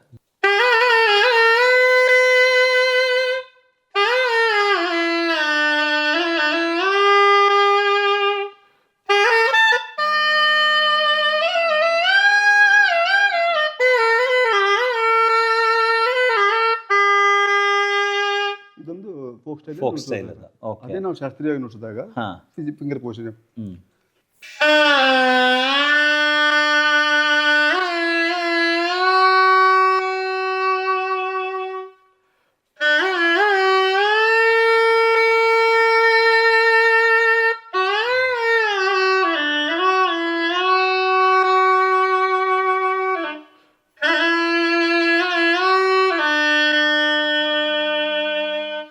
ಅಂದರೆ ಸ್ನೇಹಿತರೆ, ಇದನ್ನು ಕೇಳಿದ ತಕ್ಷಣ ನಮಗೆ ಅಂದರೆ ಎಷ್ಟು ವ್ಯತ್ಯಾಸ, ಎಷ್ಟು ಕ್ಲಿಯರಾಗಿ ಗೊತ್ತಾಗುತ್ತೆ ನೋಡಿ. ಒಂದು ಫೋಕ್ಗೂ ಕ್ಲಾಸಿಕಲ್ಗೂ ಸಂಗೀತನೇ ಏಳಿಸ್ವರನೇ, ಆದರೆ ನುಡಿಸೋ ಶೈಲಿ, ಬಳಸೋ ಶೈಲಿ ಇದೆಯಲ್ಲ, ಅದರ ವ್ಯತ್ಯಾಸನ ಎಷ್ಟು ಚೆನ್ನಾಗಿ ತೋರಿಸಿದ್ರು. ಸೂಪರ್ ಅನ್ಸುತ್ತೆ ಸರ್ ನೋಡಿದರೆ, ವಂಡರ್ಫುಲ್. ಅಂದರೆ ನಿಮ್ಮನ್ನು ನೀವು ಮಾಡಿಫೈ ಮಾಡ್ಕೊಳ್ಳೋ ರೀತಿ ಇದೆಯಲ್ಲ, ಅದು ಭಾಳ ಖುಷಿ ಅನಿಸುತ್ತೆ. ನಾನು ತುಂಬ ಮನೆಗಳಲ್ಲಿ ಏನಂತ ಹೇಳಿದ್ರೆ, ಓಕೆ ಅಪ್ಪ ಹಾಕಿದ ಆಲದ ಮರ ಅಂತ ಹೇಳಿಬಿಟ್ಟು ಅದನ್ನು ಫಾಲೋ ಮಾಡ್ತಾರೆ. ಆದರೆ ನಿಮಗೆ ಆರಂಭದಲ್ಲಿ ಅದರ ಆಸಕ್ತಿನೇ ಇಲ್ಲದೆ ಮತ್ತು ಸಂಗೀತ ಕಲಿತವರು ಮತ್ತು ನೋಡಿದ್ರೆ ಮತ್ತೆ ಅದೇ ಅಪ್ಪನ ಇನ್ಸ್ಟ್ರೂಮೆಂಟ್ ಕಡೆಗೆ ಬಂದ್ರಿ, ಆದರೆ ಅಲ್ಲಿ ಮಾಡಿಫಿಕೇಶನ್ನು ಕ್ಲಾಸಿಕಲಿ ಬಂದ್ರಿ ನೀವು. ಭಾಳ ಖುಷಿ ಅನಿಸುತ್ತೆ ಸರ್. ಅಂದರೆ ಒಂದು ದಿನಕ್ಕೆ ಎಷ್ಟು ಅವರ್ಸ್ ಪ್ರಾಕ್ಟೀಸ್ ಮಾಡಬೇಕಾಗತ್ತೆ ಸರ್? ಆ ಟೈಮ್ ಹೆಂಗಂದ್ರೆ ಸರ್, ಈಗ ಇದರಲ್ಲಿ ತುಂಬ ಪ್ರಾಕ್ಟೀಸ್ ಮಾಡಬೇಕು. ಸಂಗೀತಗಾರಿಗೆ ಎಷ್ಟು ಪ್ರಾಕ್ಟೀಸ್ ಮಾಡಿದ್ರು ಕಡಿಮೆನೇ ಸರ್. ಓಕೆ. ಇವಾಗೆಲ್ಲ ಅವರು ನಮ್ಮ ಉಸ್ತಾದ್ ಬಿಸ್ಮಿಲ್ಲಾ ಖಾನ್ ಅವ್ರಿಗೆ ಕಂಪೇರ್ ಮಾಡೋಕ್ಕಾಗಲ್ಲ. ಅವರು 16 ಅವರ್ಸ್ ಪ್ರಾಕ್ಟೀಸ್ ಮಾಡ್ತಾ ಇದ್ದಾರೆ. ಒಬ್ಬೊಬ್ಬ ಅವ್ರಿಗೆ ಯಾರು ಕಂಪೇರ್ ಮಾಡೋಕ್ಕಾಗಲ್ಲ. ನಾವೆಲ್ಲ ಅಷ್ಟೆಲ್ಲ ಕೂತ್ಕೊಳ್ಳೋಕ್ಕಾಗಲ್ಲ. ನಾವು ಕಾಲೇಜೆಲ್ಲ ಮುಗಿಸ್ಕೊಂಡು ಹೋಗಿ ಸಾಯಂಕಾಲ ಆದ ತಕ್ಷಣ 1-2 ಅವರ್ಸ್ 3 ಅವರ್ಸ್ ಬೆಳಿಗ್ಗೆ ಆಗ್ತಿರಲಿಲ್ಲ ಕಾಲೇಜ್ ಬಂದು ಆ ಟೈಮಲ್ಲಿ ಆಗ್ತಿರಲಿಲ್ಲ. ಆಮೇಲೆ ಯಾವಾಗ ಬಿಡು ಸಿಗ್ತೈತೆ ಅವಾಗ ನೋಡ್ಸ್ಕೊಂಡು. ಆಮೇಲೆ ನನಗೆ ಇನ್ನೊಂದು ಕುತೂಹಲ ಅಂದರೆ ಮಾಡಿಫಿಕೇಶನ್ಸ್. ಇವಾಗ ಹಾಡಬೇಕಾದ್ರೆ ನಾವು ನೋಡಿ, ಈಗ ಮಾತಾಡಬೇಕಾದ್ರೆ ಹಾಡಬೇಕಾದ್ರೆ ನಮ್ಮ ಬಾಯಿಂದ ಗಾಳಿ ಹೊರಗಡೆಗೆ ಬರ್ತಾನೆ ಇರುತ್ತೆ, ಹೋಗ್ತಿರತ್ತೆ. ಆದರೆ ನೀವು ಇನ್ಸ್ಟ್ರೂಮೆಂಟ್ ಪ್ಲೇ ಮಾಡೋಕ್ಕೆ ಕೂತ್ಕೊಂಡಾಗ, ಅಂದರೆ ಬಾಯಿ ಇಟ್ಕೊಂಡಾಗ ಫುಲ್ ಕ್ಲೋಸ್ಡೇ ಇರುತ್ತೆ. ಅಂದ್ರೆ ಇಲ್ಲಿಂದ ಅಲ್ಲಿಗೆ ಮಾಡಿಫಿಕೇಶನ್ಸ್ ತುಂಬಾ ಕಷ್ಟ ಅಂತ ನಾನು ಅನ್ಕೊಳ್ತೀನಿ. ಆ ಕಂಟ್ರೋಲ್ ಹೆಂಗ್ ತಗೊಂಡ್ರೆ? ಅದು ಕಂಟ್ರೋಲ್ ಹೆಂಗಂತಂದ್ರೆ ಆಟೋಮೆಟಿಕ್ ಇದು ಇಟ್ಟಾಗ ಬಂದ್ಬಿಡುತ್ತೆ.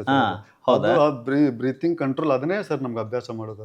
ಅದು ಮಾಡಿದಾಗ ಮಾತ್ರ ಬರೋದು. ಅಲ್ಲ, ಅದಕ್ಕೆ ಏನಾದ್ರು ಟೆಕ್ನಿಕ್ಸ್ ಅಥವಾ ಪ್ರಾಣಾಯಾಮ, ಯೋಗ ಏನಾದ್ರು ಇದೆಯಾ? ಏನಿಲ್ಲ ಸರ್, ಏನಿಲ್ಲ. ಅದಕ್ಕೆ ಇದೇ ಒಂದು ಬ್ಲೋ ಮಾಡ್ತಿಲ್ಲ, ಅದೇ ನಮಗೆ ಪ್ರಾಣಾಯಾಮ ಸರ್, ಎಕ್ಸರ್ಸೈಸ್. ಅದೇ ಎಕ್ಸರ್ಸೈಸ್ ಸರ್. ನಾ ಎಲ್ಲೋ ಓದಿದ್ದೆ, ಕೇಳಿದ್ದೆ, ಯಾರಂದ್ರೆ ಈ ತರ ವಿಂಡ್ ಇನ್ಸ್ಟ್ರೂಮೆಂಟ್ ಯೂಸ್ ಮಾಡ್ತಾರಲ್ವಾ ಅವರಿಗೆಲ್ಲ ಅಂದ್ರೆ ಹೃದಯ ಚೆನ್ನಾಗಿರುತ್ತೆ, ಅಂದ್ರೆ ಆರೋಗ್ಯಕರ, ಅಂದ್ರೆ ನಾನು ವೈದ್ಯಕೀಯ ದೃಷ್ಟಿಯಲ್ಲಿ ಹೇಳ್ತಾ ಇದ್ದೀನಿ, ಅಂದ್ರೆ ತುಂಬಾ ಚೆನ್ನಾಗಿರುತ್ತೆ. ಅದು ಬಳಸೋದ್ರಿಂದ ಯಾವುದೇ ರೀತಿಯ ಅಡ್ಡ ಪರಿಣಾಮಗಳಿರೋದಿಲ್ಲ, ಆರೋಗ್ಯದಲ್ಲಿ ಪರಿಣಾಮ ಆಗೋದಿಲ್ಲ. ಇವನ್ ಅದು ಕೊರೋನಾ ಟೈಮಲ್ಲಿ ಕೂಡ ಅದನ್ನ ಹೇಳಿದ್ದಾರೆ ಸರ್. ಹೌದಲ್ಲ, ಅದು ಕೂಡ ಬಂದಿತ್ತು. ಆಮೇಲೆ ಇದರಿಂದ ಫುಲ್ ಬ್ರೀತಿಂಗ್ ಎಕ್ಸರ್ಸೈಸ್ ಆಗ್ತಾ ಇರುತ್ತೆ ಸರ್. ಇದಕ್ಕೆ ಇವನ್ ಒಂದು ಮೆಡಿಸಿನ್ ತರ ಸರ್ ಇದು. ಅಲ್ಲ, ಒಂದು ಹೃದಯಕ್ಕೆ ಒಂದು ಮೆಡಿಸಿನ್ ತರ ಅಂತ. ಬಟ್ ಅಂದ್ರೆ ಎಲ್ಲವೂ ಅಷ್ಟೇ ಸರ್, ಅದು ವಾದ್ಯ ಇರ್ಬೋದು, ಮತ್ತೆ ಸಂಗೀತ ಇರ್ಬೋದು, ಅಥವಾ ಕಲೆಗಳು ಯಾವುದೇ ಆದ್ರೂ ಎಲ್ಲವೂ ಕೂಡ ಅಷ್ಟೇ ಮನುಷ್ಯನಿಗೆ ಒಂದು ಆರೋಗ್ಯ ತರ. ಇವಾಗಂತೂ ಥೆರಪಿಗಳೇ ಶುರುವಾಗಿ ಹೋಗಿದೆ. ಫೈನ್ ಸರ್, ಇವಾಗ ಆಕಾಶವಾಣಿಯಲ್ಲಿ ಗ್ರೇಡೇಷನ್ ಮಾಡ್ತೀರಾ. ಗ್ರೇಡೇಷನ್ ಮಾಡಿದಾಗ ನಿಮಗೆ ತುಂಬಾ ಅಂದ್ರೆ ಬ್ಯಾಕ್ ಟು ಬ್ಯಾಕ್ ಕಾರ್ಯಕ್ರಮಗಳು ಇರ್ತಾ ಇತ್ತಾ, ಹೇಗೆ ಸರ್? ಇಲ್ಲ ಸರ್, ಇಷ್ಟೇ. ಅವನ ಜಸ್ಟ್ ಯುವವಾಣಿ ಫಸ್ಟ್ ನಾನು ಪಾಸ್ ಆಗಿದ್ದೆ ಸರ್. ಯುವವಾಣಿ ಅವಾಗ ಗ್ರಾಜುಯೇಷನ್ ಮಾಡ್ಕೊಂಡೆ. ಆ ಯುವವಾಣಿ ಪಾಸ್ ಆದ್ಮೇಲೆ ನನಗೆ ಮತ್ತೆ ಇದ್ರ ಮೇಲೆ ಹೆಚ್ಚು ಆಸಕ್ತಿ ಶುರುವಾಯ್ತು. ಯಾಕಂದ್ರೆ ರೇಡಿಯೋದಲ್ಲಿ ಜನ ಕೇಳ್ತಾರೆ. ನಾವು ಅವಾಗ ಧಾರವಾಡ ಆಕಾಶವಾಣಿಯಲ್ಲಿ ಅಂತಂದ್ರೆ ಧಾರವಾಡ ಆಕಾಶವಾಣಿ ಅಂದ್ರೆ ತುಂಬಾ ಎಲ್ಲರಿಗೂ ಕ್ರೇಜ್ ಸರ್. ಅವಾಗ 2000 ಇಸ್ವಿ ಅದೇ ಟೈಮ್ ನಾವೆಲ್ಲ ಆ ಟೈಮ್ಗೆಲ್ಲ ಗೊತ್ತೇ ಇರಲಿಲ್ಲ ಸರ್ ನಮ್ಗೆ. ಅಲ್ಲಿ ಹೋದ್ಮೇಲೆ ಫಸ್ಟ್ ನುಡ್ಸ್ಬೇಕಾದ್ರೆ ಭಯ ಬರ್ತಾ ಇತ್ತು. ಸ್ಟುಡಿಯೋದಲ್ಲಿ ಹೋಗಿ ಫಸ್ಟ್ ಯಾವಾಗ ಎಕ್ಸ್ಪೀರಿಯನ್ಸ್ ಎಲ್ಲ ಪಂಡಿತ ಟಾಪ್ ಗ್ರೇಡ್ ಆರ್ಟಿಸ್ಟ್ಗಳು ಸರ್ ಅಲ್ಲಿ ಧಾರವಾಡ ಆಕಾಶವಾಣಿಯಲ್ಲಿ. ಅವ್ರಗಳ ಮುಂದೆಲ್ಲ ನಾವು ನುಡ್ಸ್ಬೇಕಾದ್ರೆ ಭಯ ಪಟ್ಕೊಂಡು ನುಡ್ಸೋದು. ಅದು ಹಂಗೆ ನುಡ್ಸ್ತಾ ಇದಾಕೊಂಡು ಹೋಗ್ತಾ ಇತ್ತು ಸರ್, ಅನುಭವ ಆಗ್ತಾ. ಯುವವಾಣಿ ಸಾಯಂಕಾಲ 15 ನಿಮಿಷದ ಪ್ರೋಗ್ರಾಮ್ ಸರ್. ಅವಾಗೆಲ್ಲ ಪ್ರಸಾರ ಆಗ್ತಿತ್ತು. ಅವಾಗೆಲ್ಲ ಊರಲ್ಲೆಲ್ಲ ಕೇಳಿ ಖುಷಿ ಪಡೋ ಹೆಸರು ಬಂದ ತಕ್ಷಣ. ಆಮೇಲೆ ನಾನು ಅವಾಗ ಹೇಳಿದಾಗ ಊರ ಹೆಸರು ಕೂಡ ಹೇಳ್ತಿದ್ದೆ ಸರ್. ಊರೊಂದು ಅಭಿಮಾನ ಅವರಿಗೆ ಇನ್ನೂ ಹೆಚ್ಚು ಸರ್. ನಿಜ ನಿಜ ನಿಜ ಸರ್. ಅಲ್ಲ, ಇನ್ಫ್ಯಾಕ್ಟ್ ಏನಂದ್ರೆ ನನಗೆ ನೆನಪಿರೋ ಹಂಗೆ ರೇಡಿಯೋದಲ್ಲಿ ಅಟ್ಲೀಸ್ಟ್ ಯಾವುದೋ ನಮ್ಮ ಇಷ್ಟ ಇರೋ ಆಯ್ಕೆಯ ಹಾಡುಗಳನ್ನ ಕೇಳೋದಕ್ಕಿಂತ ಕಳಿಸ್ದಾಗ್ಲೇನೆ ನಮ್ಮ ಹೆಸರು ಅದನ್ನ ಹೇಳ್ಬಿಟ್ರೆ ಖುಷಿ ಆಗೋದು. ಅಂದ್ರೆ ಇವತ್ತು ನಾವು ಕೇಳಿದ ಹಾಡು ಹಾಕ್ತಾರೆ ಅಂತ ಕೇಳ್ಕೊಂಡು ಕೂತ್ಕೊಳ್ಳೋರು. ಅಂಥದ್ರಲ್ಲಿ ಒಬ್ಬ ಕಲಾವಿದನಾಗಿ ನೀವು ನುಡಿಸಿ ಹೆಸರು, ಊರಿನ ಹೆಸರು ಬಂದ್ಬಿಟ್ರೆ ಕೇಳೋಂಗೆ ಇಲ್ಲ. ಆ್ಯಂಡ್ ನನ್ಗೆ ಇಲ್ಲಿ ಇನ್ನೊಂದು ಅಂತ ಹೇಳಿದ್ರೆ, ಅಪ್ಪ ಜನಪದ ನುಡಿಸ್ತಾ ಇದ್ರು ಅಂದ್ರಲ್ಲ ಸರ್. ಅಂದ್ರೆ ನೀವು ಈ ಥರದ್ದು ನೀವು ಆಮೇಲೆ ಇಷ್ಟು ವರ್ಷ ಆದ್ಮೇಲೆ ಆಯ್ಕೆ ಮಾಡ್ಕೊಂಡಾಗ ಅಪ್ಪ ಏನಂದ್ರು? ಏನಿಲ್ಲ ಅಂತ ಖುಷಿ ಪಟ್ರು ಸರ್. ಖುಷಿ ಪಟ್ರ ಕಡೆಗೆ ಓಕೆ ಅಪ್ಪ ನಾನ್ ನುಡ್ಸೋ ಇನ್ಸ್ಟ್ರೂಮೆಂಟ್ ಕಡೆಗೆ ಬಂದ್ರು ಅಂತಾನ? ಖುಷಿ ಪಟ್ರು ಸರ್. ಅವರೆಲ್ಲ ಅವ್ರ ಆಶೀರ್ವಾದಗಳಿಂದ ಸರ್. ಅವರೆಲ್ಲ ತುಂಬಾ ಇನ್ನೋಸೆಂಟ್ ತಂದೆ ತಾಯಿ ಸರ್. ತುಂಬಾ ಹೀಗಾಗಿ ಅವರ ಆಶೀರ್ವಾದ ಇದ್ದೇ ಇದೆ ಅಂತ. ಹೌದು. ಸೊ ಇವಾಗ ಏರ್ಫೋರ್ಸ್ ಕಡೆಗೆ ಬರೋಣ ಸರ್. ಅಂದ್ರೆ ಈಗ ನೀವು ನಿಮ್ಮ ಪಾಡಿಗೆ ನೀವು ಒಬ್ಬ ಕಲಾವಿದನಾಗಿ ತುಂಬಾ ಅಂದ್ರೆ ಒಂಥರ ಆಕಾಶವಾಣಿ ನುಡಿಸೋದಲ್ಲದೆ ಕಾರ್ಯಕ್ರಮಗಳಿಗೂ ನುಡಿಸ್ತಾ ಇದ್ರಿಂದ ಸೊ ಬ್ಯುಸಿನೇ ಇದ್ರಿ. ಬಟ್ ಕೆಲಸ ಅಂತ ಯಾಕೆ ನೀವು ಆಯ್ಕೆ ಮಾಡ್ಕೊಳಕ್ ಹೋದ್ರಿ? ಅವಾಗ ಹೋದಾಗ ಸರ್ ಏನೋ ಯಾವಾಗೆಲ್ಲ ಎಲ್ಲರಿಗೂ ಒಂದು ಕ್ರೇಜ್ ಇರುತ್ತಲ್ಲ ಸರ್, ಗೌರ್ಮೆಂಟ್ ಜಾಬ್ ಅಂತ. ಆಮೇಲೆ ನಾನು ಬಿ ಮ್ಯೂಸಿಕ್ ಫಸ್ಟ್ ಇಯರ್ ಮಾಡಿದಾಗ ಕಂಪ್ಲೀಟ್ ಆಯ್ತು. ಸೆಕೆಂಡ್ ಇಯರ್ಗೆ ಅಡ್ಮಿಷನ್ ಮಾಡಿದ್ದೆ ಸರ್. ಅವಾಗ ಒಂದು ಇನ್ನು ಓಪನ್ ರ್ಯಾಲಿ ಇತ್ತು ಸರ್. ಅದು ಮ್ಯೂಸಿಷಿಯನ್ಸ್ಗೆ ಕಾಲ್ ಮಾಡಿದಾಗ ಬೆಳಗಾಂನಲ್ಲಿ ಸಾಂಬ್ರಾದಲ್ಲಿ. ಅವಾಗ ನಾನು ಅಟೆಂಡ್ ಆದೆ ಸರ್. ಅವಾಗ ಅಟೆಂಡ್ ಆದಾಗ ಇನ್ಸ್ಟ್ರೂಮೆಂಟ್ ತೊಗೊಂಡೋಗಿದ್ದೆ ಸರ್. ತೊಗೊಂಡೋದಾಗ ಅವರೆಲ್ಲ ನಾನು ಡಾಕ್ಯುಮೆಂಟ್ಸ್ ವೆರಿಫಿಕೇಶನ್ ಮಾಡುವಾಗ ಸ್ಟಾರ್ಟಿಂಗಲ್ಲಿ ಅದರಲ್ಲಿ ಯುವವಾಣಿ ಸರ್ಟಿಫಿಕೇಟ್ ಇತ್ತು ಸರ್. ಅವರು director of music, Indian air force ಇದ್ದು ಮ್ಯೂಸಿಕ್ ಡಿಪಾರ್ಟ್ಮೆಂಟ್ ಇದ್ದು director of music wing commander China sir ಅಂತಿದ್ದಾರೆ. ಅವರೆಲ್ಲ ಡಾಕ್ಯುಮೆಂಟ್ ವೆರಿಫಿಕೇಶನ್ ಮಾಡೋ ನಾನು ಆಕಾಶವಾಣಿ ಸರ್ಟಿಫಿಕೇಟ್ ನೋಡಿದ್ರು. ನೋಡಿ ಆದ್ಮೇಲೆ ಅವ್ರಿಗೆ ಕೇಳಿದ್ರು ನನ್ನ, ಎಲ್ಲ ನಿಶಾನ ನುಡಿಸ್ತೀಯ ಅಂತ ಹೇಳಿದ್ರು. ತೊಗೊಂಬಂದಿದ್ಯಾ ಅಂತ ಹೇಳಿದ್ರು. ತೊಗೊಂಬಂದಿದ್ದೀನಿ ಸರ್ ಅಂತ ಹೇಳಿ. ನುಡಿಸ್ ತೋರ್ಸಿ ಅಂತ ಹೇಳಿದ್ರು. ನುಡಿಸಿದ್ದೆ. ಕೆಲವೊಂದು ರಾಗ ಕೇಳಿದ್ರು ಸರ್. ಎಲ್ಲ ನುಡಿಸಿದ ಮೇಲೆ ಅವರು ಸೆಲೆಕ್ಷನ್ ಮಾಡಿದ್ರು ಸರ್. ಅಂದ್ರೆ ನಿಮಗೆ ಯಾವ ಅಡೆತಡೆಗಳಿಲ್ಲದೆ ಸೆಲೆಕ್ಟ್ ಆಗ್ಬಿಟ್ರ ನೀವು? ಅವರು ಕೂಡ ಅವರು ನೋಡಿ, ಅವರು ಗ್ರೇಟ್ ವಯಲಿನಿಸ್ಟ್ ಸರ್ ಅವರು. ಆಮೇಲೆ ಅವರು ಶೆಹನಾಯಿ ಅಂದ್ರೆ ತುಂಬಾ ಪ್ರಾಣ ಸರ್ ಅವರಿಗೆ. ಇಡೀ ನಮ್ಮ ಇಂಡಿಯಾದಲ್ಲಿ ಎಲ್ಲ ಒಳ್ಳೆ ಕಲಾವಿದರ ಪರಿಚಯ ಇದೆ ಸರ್ ಅವ್ರಿಗೆ, ಶೆಹನಾಯಿ ಆರ್ಟಿಸ್ಟ್ ಬಗ್ಗೆ. ಆಮೇಲೆ ಇದ್ರಿಗೆ ತುಂಬಾ ರೆಸ್ಪೆಕ್ಟ್ ಮಾಡ್ತಿದ್ರು ಅವರು ಸರ್ಚ್ ಮಾಡ್ತಾ ಇದ್ರಂತೆ, ಯಾರು ಎಲ್ಲ ಇನ್ಸ್ಟ್ರೂಮೆಂಟ್ ಸಿಗ್ತಾ ಇದೆ ನಮಗೆ, ಶೆಹನಾಯಿ ಸಿಗ್ತಾ ಇದೆ ಅಂತ ಹೇಳಿ. ಅವರಿಗೆ ಅದೊಂಥರ ಇದಾಗ್ಬಿಟ್ಟಿದೆ ಸರ್ ಅವರಿಗೆ. ಅಂದ್ರೆ ಕೋಇನ್ಸಿಡೆನ್ಸ್ ಅಲ್ವಾ? ಅಂದ್ರೆ ನೀವು ಕೆಲ್ಸಕ್ಕೆ ಅಪ್ಲೈ ಮಾಡಿದ್ರೆ ಅವರು ಆ ತರ ಹುಡುಕ್ತಾ ಇದ್ರು. ಸೊ ಒಬ್ಬ ಮ್ಯೂಸಿಕ್ ಚೆನ್ನಾಗಿ ಗೊತ್ತಿರುವಂತ ಒಬ್ಬ ನಾಲೆಡ್ಜ್ ಪರ್ಸನ್ ನಿಮ್ಮನ್ನ ಇಂಟರ್ವ್ಯೂ ಮಾಡಿದ್ದು ಎಲ್ಲ ಆಯ್ಕೆ ಆಯ್ತು ಅಂತ. ಇವಾಗ್ಲವರೆಗೂ ನನ್ನ ಜೊತೆ ಕಾಂಟ್ಯಾಕ್ಟ್ ಅಲ್ಲಿ ಇದ್ದಾರೆ. ಓ ಹೌದಾ, ವೆರಿ ನೈಸ್. ಅಲ್ಲ ಅಂದರೆ ನನಗೇನು ಅನ್ಸುತ್ತೆ ಅಂದರೆ ಕೆಲವರು ಕೆಲಸ ಆಯ್ಕೆ ಮಾಡಬೇಕಾದ್ರೆ ನಾನು ಇದಕ್ಕೋಸ್ಕರನೇ ಅಂತ. ಸೊ ನೀವಂದರೆ ಸೆಂಟ್ರಲ್ ಗೌರ್ಮೆಂಟು, ಸೊ ಗೌರ್ಮೆಂಟ್ ನೌಕರಿ ಇದ್ದರೆ ನನಗೊಂದು ಲೈಫಿಗೆ ಒಂದು ಸೆಕ್ಯೂರ್ ಇರುತ್ತೆ ಅನ್ನೋದು. ಆದರೆ ಮತ್ತೆ ಸಂಗೀತದ ಜೊತೆಗೇನೆ ಅಲ್ಲೂ ನೀವು ಕೆಲಸ ಮಾಡೋ ರೀತಿ ಆಯ್ತಲ್ವಾ? ಹೌದು ಸರ್, ಅದು ನನಗೆ ದೇವರು ಕೊಟ್ಟ ಕೊಡುಗೆ ಸರ್, ವರ ಅದು ಅಲ್ವಾ? ನಿಜವಾಗ್ಲೂ ಒಂದು ಕಡೆಯಿಂದ ದೇಶ ಸೇವೆ, ಒಂದು ಕಡೆಯಿಂದ ಸಂಗೀತ ಸೇವೆ. ಹೌದು. ಇವಾಗ ಈ ಎರಡು ಡಿಫ್ರೆನ್ಸು ನನಗೆ ಗೊತ್ತಾಗಬೇಕು. ನೋಡ್ತಾ ಇರೋ ವೀಕ್ಷಕರಲ್ಲೂ ತುಂಬ ಜನಕ್ಕೆ ಈ ಗೊಂದಲ ಇದ್ದೇ ಇದೆ. ಬಿಕಾಸ್ ಯಾಕೆ ಅಂತ ಹೇಳಿದ್ರೆ ನೋಡಿ, ಅಲ್ಲಿ ಪೊಲೀಸ್ ಬ್ಯಾಂಡಲ್ಲಾಗಲಿ, ಏರ್ಫೋರ್ಸಲ್ಲಾಗಲಿ, ಬೇರೆ ಬೇರೆ ಎಲ್ಲ ಸೆಗ್ಮೆಂಟ್ಗಳಲ್ಲೂ ಕೂಡ ಅಲ್ಲಿದೆ ಒಂದು ಸಂಗೀತದ ತಂಡ ಇರುತ್ತೆ ಅಂತ. ಅಂದರೆ ಅವರಿಗೆ ಮಾಡಕ್ಕೆ ಬೇರೆ ಏನು ಕೆಲಸನೇ ಇಲ್ವಾ, ಬರೀ ಇದಿಷ್ಟೇನಾ, ಅಥವಾ ಅವರು ನಿಜವಾಗ್ಲೂ ದೇಶ ಸೇವೆ ಮಾಡ್ತಾರ ಅನ್ನೋ ಈ ಒಂದು ಕನ್ಫ್ಯೂಷನ್ ಇದೆ. ಸೊ ನೀವು ಏನೇನು ಮಾಡ್ತೀರಾ ಬೇರೆ apart from as A musician? ಏನೇನು ಮಾಡ್ತಿದ್ರಿ ಸರ್? ಸರ್ ನಾವು ಫಸ್ಟ್ ಬೇಸಿಕ್ ಬಂದು ಸೋಲ್ಜರ್ ಸರ್, ನಾರ್ಮಲ್. ಹೌದಾ? ನಾರ್ಮಲ್ ಸರ್, ಸೋಲ್ಜರ್ ಸರ್ ನಾವು. ಓಕೆ. ಅದರಲ್ಲಿ ಈಗ ಹೆಂಗಂದ್ರೆ ನಾವು ಏರ್ಫೋರ್ಸ್ ಅಲ್ಲಿ ಹೋದ್ರೆ ಅಲ್ಲಿ ಗ್ರೂಪ್ ಎಕ್ಸ್ ವೈ ಅಂತ ಇರುತ್ತೆ ಸರ್. ಎಕ್ಸ್ ಅಂದ್ರೆ ಟೆಕ್ನಿಕಲ್ ಟ್ರೇಡ್ ದವರು, ವೈ ಅಂದ್ರೆ ನಾನ್ ಟೆಕ್ನಿಕಲ್ ಟ್ರೇಡ್ ಬರುತ್ತೆ ಸರ್. ಅದರಲ್ಲಿ ನಾವು ವೈ ಗ್ರೂಪ್ ಅಲ್ಲಿ ಇರೋ ಸರ್. ನಾನ್ ಟೆಕ್ನಿಕಲ್ ಟ್ರೇಡ್ ಅಂದ್ರೆ ಬೇರೆ ಇದರಲ್ಲಿ ಕ್ಲರ್ಕ್ ಬಂತು, ಅಕೌಂಟ್ ಇದರಲ್ಲಿ ಬಂತು, ಲಾಜಿಸ್ಟಿಕ್ ಡಿಪಾರ್ಟ್ಮೆಂಟ್ ಬಂತು. ಆ ಥರ ನಮ್ಗೊಂದು music department okay separate trade wise ಇದು ಮಾಡ್ತಾರೆ. ಇದನ್ನ ಮಾಡಿದಾಗ ಟ್ರೈನಿಂಗ್ ಎಲ್ಲರಿಗೂ ಸೇಮ್ ಸರ್. ನಾವು ಸರಿದಾಗ ಹೋದಾಗ 6 ಮಂತ್ ಮನೆ ಕಡೆ ಈ ಇನ್ಸ್ಟ್ರೂಮೆಂಟ್ ಟಚ್ ಮಾಡಿಲ್ಲ ಸರ್. ನಾವು ಬರೀ ಓಡೋದು, ಫೈರಿಂಗ್ ಮಾಡೋದು ಇದೆ ಸರ್ ಎಲ್ಲ. ಅವಾಗ ಬಿಟ್ಟು ಬರ್ಬೇಕಂತ ಅನಿಸ್ತೀವಿ ಸರ್ ನಮ್ಗೆ, ನಾವು ಬಂದಿರೋದು ಮ್ಯೂಸಿಕ್ಗೋಸ್ಕರ, ಇದು ಯಾಕೆ ಮಾಡ್ತಾರೆ. ಅವಾಗ ತುಂಬಾ ಇದು ಅಪ್ಸೆಟ್ ಆಗಿತ್ತು ಸರ್ ಒನ್ ಟೈಮ್. ಆಮೇಲೆ ಅದಕ್ಕೆ ಅಡಾಪ್ಟ್ ಆದ್ಮೇಲೆ ಇದು ಏನ್ ಮಾಡಕ್ಕಾಗಲ್ಲ ಅಂತ ಹೇಳ್ಬಿಟ್ಟು ಕಂಟಿನ್ಯೂ ಮಾಡಿದೀವಿ. ಮಾಡಿ ಆದ್ಮೇಲೆ ಟ್ರೈನಿಂಗ್ ಬಂದ್ಮೇಲೆ ಇದು ಮಿಲಿಟರಿ ಮ್ಯೂಸಿಕ್ ಅಂದ್ಮೇಲೆ ಅದು ವೆಸ್ಟರ್ನ್, ಇವ್ದು ಯಾವ್ದು ಅಲ್ಲಿ ಇದು ಮಾಡಲ್ಲ ಸರ್, ವೆಸ್ಟರ್ನ್ ಇನ್ಸ್ಟ್ರೂಮೆಂಟ್ ಅಲಾಟ್ಮೆಂಟ್ ಮಾಡ್ತಾರೆ ಸರ್. ಅವಾಗ ನನಗೆ ಅಲ್ಲಿ ಟ್ರೈನಿಂಗ್ ಅಲ್ಲಿ ನನಗೆ ಓಬೋ ಅಂತ ಇನ್ಸ್ಟ್ರೂಮೆಂಟ್ ಅಲಾಟ್ಮೆಂಟ್ ಮಾಡಿದ್ದಾರೆ. ನಾನು ಶೆಹನಾಯಿ ನುಡಿಸ್ತಾ ಇರೋದ್ರಿಂದ ಡಬಲ್ ರೀಡ್ ಇನ್ಸ್ಟ್ರೂಮೆಂಟ್ ಆಗಿರೋದ್ರಿಂದ ನನಗೆ ಓಬೋ ಇದನ್ನು ಪ್ರೊವೈಡ್ ಮಾಡಿದ್ರೆ. ಅವಾಗೆಲ್ಲ ಅವ್ರು ಸ್ಟಾಪ್ ನೋಟಿಸ್ ಎಲ್ಲ ಅವರು ಟ್ರೈನಿಂಗ್ ಕೊಡ್ತಾರೆ ಸರ್. 9 months ಟ್ರೈನಿಂಗ್ ಇಲ್ಲೇ ಜಾಲಹಳ್ಳಿಯಲ್ಲಿ ಇರ್ತಾರೆ. ಅವಾಗ ಬಂದಾದ್ಮೇಲೆ ನಾನು ಅದ್ರಲ್ಲಿ ಕೂಡ ನುಡ್ಸಕ್ಕೆ ಸ್ಟಾರ್ಟ್. ಸೊ ಇವಾಗ ಓಬೋ ಅಂದ್ರೆ ನಾವ್ ಅಯ್ಯೋ ಹಂಗಿದ್ರೆ ಗೊತ್ತಿದ್ರೆ ನಿಮ್ಗೆ ಆ ಇನ್ಸ್ಟ್ರೂಮೆಂಟ್ ಅನ್ನು ತಗೊಂಡ್ ಬನ್ನಿ ಸರ್, ಅಥವಾ ಇಲ್ಲ ನಾವೇ ಪ್ರೊವೈಡ್ ಮಾಡಿದ್ರೆ ಅದು ಕೇಳಬಹುದಿತ್ತು. ಐ ಥಿಂಕ್ ಎಲ್ಲ ಬೇಸ್ ನೋಟ್ಸ್ ಇರುತ್ತೆ ಸರ್. ಓಬೋ ಹೇಗೆ ಸರ್ ಸೌಂಡಿಂಗ್? ಇಂಡಿಯಾದಲ್ಲಿ ಶೆಹನಾಯಿ ಹೆಂಗೆ, ವೆಸ್ಟರ್ನ್ ಅಲ್ಲಿ ಅದು ಆದಷ್ಟು ಇಂಪಾರ್ಟೆಂಟ್ ಇನ್ಸ್ಟ್ರೂಮೆಂಟ್ಸ್ ಅದು ಓಬೋ. ತುಂಬಾ difficult instrument, most wanted instrument sir ಅದು. ವೆಸ್ಟರ್ನ್ ಸಿಂಫನಿಯಲ್ಲೆಲ್ಲ, ಮೊಜಾರ್ಟ್, ಬಿಥೋವನ್, ಇವ್ರ ಮ್ಯೂಸಿಕಲ್ ಅಲ್ಲಿ ಅದು ಓಬೋ ಇಲ್ದೇನೆ ಅವ್ರದ್ದು ಕಂಪ್ಲೀಟ್ ಮಾಡಕ್ ಆಗೋದೇ ಇಲ್ಲ. ಅಷ್ಟೊಂದು ಅದು ಎಲ್ಲ ಇನ್ಸ್ಟ್ರೂಮೆಂಟ್ ಒಂದ್ ಕಡೆ ಹೋದ್ರೆ ಇದೊಂದು ಲೇಯರ್ ಮೇಲೆ ಒಂದ್ ಕಡೆ ಹೋಗ್ತದೆ, ಅದು ಡಿಫ್ರೆಂಟ್ ಆಗಿ ಅದ್ರ ಫ್ಲೇವರ್ ಸರ್. ಹಿಂಗಾಗಿ ಅದನ್ನ ಚೆನ್ನಾಗಿತ್ತು. ಈಗ ನೀವು ಹೇಳಿದ್ರಿ ಏರ್ಫೋರ್ಸ್ ಅಲ್ಲಿ ಅಂದ್ರೆ ನೀವು ಜಾಯ್ನ್ ಆದಾಗ ನೀವು ಕೂಡ ಎಲ್ಲಾ ತರದ ಟ್ರೈನಿಂಗ್ ಅಂಡರ್ ಹೋಗಿದ್ದೀರಾ ಅಂತ. ಫೈರಿಂಗ್ ಇರ್ಬೋದು, firing, physical fitness, common sir. ಇದೆಲ್ಲ ಟ್ರೇಡ್ ದವರಿಗೂ ಅಲ್ಲಿ ಟೆಕ್ನಿಕಲ್ ನಾನ್ ಟೆಕ್ನಿಕಲ್ ಅಂತ ಏನು ಬರಲ್ಲ, ಎಲ್ಲರೂ ಮಾಡ್ಬೇಕು. ಆಮೇಲೆ ಟ್ರೇಡ್ ಬಂದಾಗ ಅಷ್ಟೇ ಸಪ್ರೇಟ್ ಟ್ರೇಡ್. ಓಕೆ. ಅಂದ್ರೆ ಅದನ್ನೆಲ್ಲ ನೀವು ಟ್ರೈನಿಂಗ್ ತಗೊಂಡು ಅದಾದ್ಮೇಲೆ ಮಾಮೂಲಿ ಸೆಕೆಂಡರಿ. ಇದು ಸೆಕೆಂಡರಿ, ಅದು ಪ್ರೈಮರಿ ಬಂದು ನಮ್ಗೆ soldier, as A soldier. Secondary ಬಂದು ನಮ್ದು. ಹಾಗಾದ್ರೆ ಯಾವ ಸಂದರ್ಭಗಳಲ್ಲಿ ಯಾವ್ದಾದ್ರು ಅಂತ ಇನ್ಸಿಡೆಂಟ್ ನೆನಪಿದೆಯಾ ಸರ್? ಈಗ 20 ವರ್ಷದ ಕೆಲಸ ಮಾಡಿರೋದು ಅಂದ್ರೆ ಸುಲಭ ಅಲ್ಲ, ಅದು ಹುಡುಗಾಟದ್ದಲ್ಲ. ಸೊ ಅಷ್ಟರಲ್ಲಿ ನೀವು ಕೆಲಸ ಮಾಡಿದಂತ ಮೆಮೊರೇಬಲ್ ಮೊಮೆಂಟ್ಸ್ ಯಾವ್ದಾದ್ರು ಇದೆಯಾ ಸರ್? ಅದು ಟ್ರೇಡ್ ಜಾಬ್ ಬಿಟ್ಟು ಬೇರೆ ಬೇರೆ ಹೋದಾಗ ನಾವೆಲ್ಲ ಡ್ಯೂಟೀಸ್ ಪ್ರೊವೈಡ್ ಮಾಡ್ತಾರೆ ಸರ್ ನಮಗೆ. ಅಂದ್ರೆ ಗಾರ್ಡ್ ಡ್ಯೂಟಿ ಅಂತ ಇರುತ್ತೆ, ನೈಟು ನಮ್ಗೆ ಶಿಫ್ಟ್ ಮೇಲೆ ಡ್ಯೂಟಿ ಕೊಡ್ತಾರೆ, ಗಾರ್ಡ್ ಡ್ಯೂಟಿ. ಆಮೇಲೆ ಮೇಂಟೆನೆನ್ಸ್ ಡ್ಯೂಟಿಯಲ್ಲಿ ಹಾಕ್ತಾರೆ. QRT ಅಂತ ಇರುತ್ತೆ ಸರ್, ಕ್ವಿಕ್ ರಿಯಾಕ್ಷನ್ ಟೀಮ್ ಅಲ್ಲಿ. ಆಮೇಲೆ ರನ್ವೇ ಇದರಲ್ಲಿ ಡ್ಯೂಟಿ ಹಾಕ್ತಾರೆ ಸರ್. ಎಲ್ಲ ಡ್ಯೂಟಿ ಮಾಡಿಕೊಂಡು ನಮ್ದು ಏನು ಇದು ಸೆರೆಮನಿಯಲ್ ಪ್ರೋಗ್ರಾಮ್ ಬರುತ್ತಲ್ಲ, ಆ ಟೈಮಲ್ಲಿ ನಮ್ಗೆ ಮ್ಯೂಸಿಕ್ ನಾವು ಹೋಗ್ಬೇಕು. ಯಾವ್ದೋ ಪರೇಡ್ ಇದ್ದಾಗ, ಈಗ August 15th, January 26th ಈ ಪ್ರೋಗ್ರಾಮ್ ಇದ್ದಾಗ ನಮ್ಗೆಲ್ಲ ಇವು ಮ್ಯೂಸಿಕಲ್ ಇದೆ. ಅದು ಏನ್ ಇಲ್ದಿದ್ದಾಗ ಬೇರೆ ಕೆಲಸ ನಮ್ಗೆ ಪ್ರೈವೇಟ್ ಡ್ಯೂಟಿ ಇದ್ದೇ ಇರುತ್ತೆ ಸರ್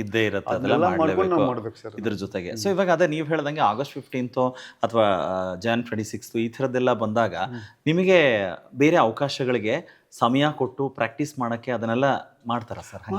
ಮಾಡ್ತಾರೆ ಸರ್. ಯಾಕಂದರೆ ನೋಡಿ, ನಾವು ಜನವರಿ 26ಗೆ ಹೋಗ್ಬೇಕಂತಂದರೆ ನಮಗೆ 1 ತಿಂಗಳು ಕರ್ಕೊಂಡು ಹೋಗ್ತಾರೆ ಸರ್. 1 ತಿಂಗಳು ಟ್ರೈನಿಂಗ್ ಸರ್. ಟ್ರೈನಿಂಗ್ ಅಲ್ಲ, ರಿಹರ್ಸಲ್ ಸರ್. ಬೆಳಿಗ್ಗೆ 3 ಗಂಟೆಗೆ ಎದ್ರೆ ಸಾಯಂಕಾಲ 8 ಗಂಟೆವರೆಗೆ ಫುಲ್ ಬ್ಯುಸಿ ಇರ್ತೀವಿ ಸರ್ ನಾವು. ಫಸ್ಟ್ ಮಾರ್ಚ್ ಮಾಡ್ಬೇಕು ಸರ್. ಮಾರ್ಚ್ ಇನ್ನು ನೋಡ್ಸ್ಕೊಂಡು ಚಾಲೆಂಜ್ ಸರ್ ಅದು ಚಳಿಯಲ್ಲಿ. ಆಮೇಲೆ ತಿರ್ಗಾ ಬಂದ್ಮೇಲೆ ಒಂದು ಹಾಫ್ ಆನ್ ಅವರ್ ಬ್ರೇಕ್ಫಾಸ್ಟ್ ಇದನ್ನ ಕೊಟ್ಟು ಆಮೇಲೆ ಬೀಟಿಂಗ್ ರಿಟ್ರೀಟ್ ಅಂತ ಇರುತ್ತೆ ಸರ್. 29ಗೆ ಎವರಿ ಜನವರಿ 29ಗೆ ಬೀಟಿಂಗ್ ರಿಟ್ರೀಟ್ ಅಂತ ಇರುತ್ತೆ ಸರ್. ಅಲ್ಲಿ ಟ್ರೈ ಸರ್ವಿಸ್ ಎಲ್ಲ ಮ್ಯೂಸಿಷಿಯನ್ಸ್ ಬಂದು ಪರ್ಫಾರ್ಮ್ ಮಾಡ್ತಾರೆ. ಆ ಟೈಮಲ್ಲಿ ಎಲ್ಲ PM, ಪ್ರೆಸಿಡೆಂಟು, ಅದರ್ ಮಿನಿಸ್ಟರ್ಸ್ ಎಲ್ಲ ಹೈ ಡಿಗ್ನಿಟರೀಸ್ ಎಲ್ಲ ಇರ್ತಾರೆ. ಅವ್ರ ಮುಂದೆ ಎಲ್ಲ ಮಾಡ್ಬೇಕು ಸರ್. ಮಾಡಿರೋದು. ಹಾಗಂದ್ರೆ ನೀವು PM ಅಂದಿದ ತಕ್ಷಣ ನನಗೆ ಅದೇ ಕುತೂಹಲ, ಎಷ್ಟು ಜನ PM ಮುಂದೆ ಪ್ಲೇ ಮಾಡಿದ್ದೀರಾ? ನಾನು 2012ರಿಂದ ನಾನು ಯಾವಾಗ ಇದು ಹೋಗ್ತಾ ಇದೀವಲ್ಲ ಸರ್, ನಾನು 2006ಇಂದ ಆಡಿ ಪರೇಡ್ ಮಾಡ್ತಾ ಇದ್ದೀನಿ ಸರ್. 2004ಇಂದ ನಂದು ಟ್ರೈನಿಂಗ್ ಎಲ್ಲ ಸ್ಟಾರ್ಟ್ ಆಗಿದೆ. 2001 ನಾನು ಆಡಿ ಪರೇಡ್ 2006ಇಂದ, ಅವಾಗಿಂದ ಹಿಡ್ಕೊಂಡು 2024ವರೆಗೂ ಮಾಡಿದ್ದೀನಿ ಸರ್. ಅಂದ್ರೆ ಈಗ ಮೋದಿ ಪೀರಿಯಡ್ ಅಂತ. ಆಮೇಲೆ ಇವರು 2 ಸರಿ ನಾನು ವಿಜಯ್ ಚೌಕಿಂದ 2012ಅಲ್ಲಿ ಮತ್ತೆ 2023ಅಲ್ಲಿ ಒಬ್ಬನೇ ಶಹನಾಯಿ ಸೋಲೋ ನುಡ್ಸಿದ್ದೀನಿ ಸರ್. ಹೌದಾ? ಸರ್, ಆ ಒಬ್ಬನೇ ನಾನು ಅಲ್ಲಿಂದ ಒಂದೇ ಮಾತ್ರ ಒಂದ್ಸರಿ ನುಡ್ಸಿದ್ದು. ನಮ್ಮನ್ನ ಏರ್ಫೋರ್ಸ್ ಮ್ಯೂಸಿಷಿಯನ್ಸ್ ಎಲ್ಲ ಕೆಳಗಡೆ ಪರ್ಫಾರ್ಮ್ ಮಾಡ್ತಾ ಇರ್ತಾರೆ. ಅದ ಇದನ್ನ ಮಾಡ್ಕೊಂಡು ಮಾರ್ಚಿಂಗ್ ನಾನು ಒಬ್ಬನೇ ಅಲ್ಲಿಂದ ಸೋಲೋ ಪ್ಲೇ ಮಾಡೋದು. ಅದು ನನಗೆ ಸಿಕ್ಕ ಭಾಗ್ಯ ಸರ್ ಅದು. ಆಮೇಲೆ 2023ಅಲ್ಲಿ ಒಂದು ವೈಷ್ಣವ ಜನತ ಅಂತೇಳಿ ಮಳೆಯಲ್ಲಿ ಸರ್, ಫುಲ್ ಮಳೆ ಅವತ್ತು, ಮಳೆಯಲ್ಲೇನೆ ನುಡ್ಸಿದ್ದೀನಿ. ಪ್ಲೇ ಮಾಡಿದ್ರಾ? ಅಂದ್ರೆ ಅದು ಸೋಲೋನೇ? ಅದು ಸೋಲೋ ಸರ್. ಅದು ಸೋಲೋ. ನಾನು ನುಡ್ತಾ ಇರ್ತೀನಿ, ನನ್ನಿಂದ ಬ್ಯಾಕಿಂಗ್ ಇರ್ತಾರೆ ಸರ್. ಅದು ನನಗೆ 2 ಅದ್ಭುತ ಮರೆಯಲಾಗದಂತ ಸನ್ನಿವೇಶಗಳೆಲ್ಲ. ನಮಗೂ ಅದೇ ಬಹಳ ಖುಷಿ. ನಮಗ್ ಬಹಳ ಖುಷಿ ಆಗ್ತದೆ ಸರ್. ಅಂದ್ರೆ ನಿಮ್ಮಂತ ಕಲಾವಿದರು ಇವತ್ತು ನನ್ನ ಸೀನು ಜೊತೆ ಸಂವಾದ ಎಪಿಸೋಡ್ ನಲ್ಲಿ ಕೂತ್ಕೊಂಡಿದ್ದೀರಲ್ಲ. ಇನ್ನೂ ಒಂದು ಮಾತಂದೇನಂದ್ರೆ, ನನಗೆ ಇದು ಡಿಫೆನ್ಸ್ ಅಲ್ಲಿ ಈ ವಾದ್ಯನ ಇಂಟ್ರೊಡ್ಯೂಸ್ ಮಾಡ್ಬೇಕಾದ್ರೆ ನಮ್ದು ಭಾರತ ರತ್ನ ಡಾಕ್ಟರ್ APJ ಅಬ್ದುಲ್ ಕಲಾಂ ಅವರು ಮುಂದೆನೆ ನನಗೆ ಪ್ರೆಸೆಂಟೇಷನ್ ಮಾಡಿದ್ದೆ ಸರ್, ನಮ್ದು ವಿಂಗ್ ಕಮಾಂಡರ್ ಜೈನ. ಹೌದಾ? ಏನ್ ಇನ್ಸ್ಟ್ರೂಮೆಂಟ್ ನೋಡಿ ಅವ್ರಿಗೆ. ನನಗೆ ನಂದೇ ಇದು ಭಾಗ್ಯ ಸರ್.